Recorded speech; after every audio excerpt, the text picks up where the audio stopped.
میرا سوال یہ ہے ایک کہ بات سامنے آئی ہے کہ جب دلہن آتی ہے اور جیسے ہی مقصد وہ گھر کی دہلیز پہ چوکٹ پہ پہنچتی ہے تو اس پہ جو نا کچھ ایسی یعنی کہ رسم کی جاتی ہے جس پہ چاول وغیرہ پھینکے جاتے ہیں یا آئل وغیرہ تیل وغیرہ ڈالا جاتا ہے قدموں میں، تو یہ بات کس حد تک درست ہے؟ برائے مہربانی اگر ہو تو اس کے بارے میں کچھ ہمیں ارشاد فرما دیں، جزاکم اللہ خیرہ۔ اللہ اللہ، یہ تو میں نے پہلی بار سنا، چاول پھینک کے جاتے ہیں، یعنی وہ ضائع اگر ہو جاتے ہیں چاول پھر تو ذرا گناہ ہے، اسی طرح تیل بھی اگر ضائع ہوتا ہے تو یہ بھی نہیں ہونا چاہیے۔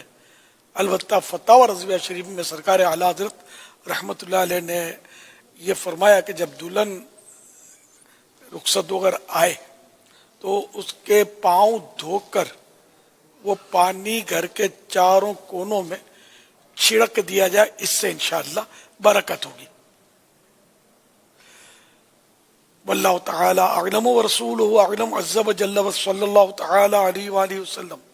صلو علی الحبیب صلی اللہ تعالی علی محمد۔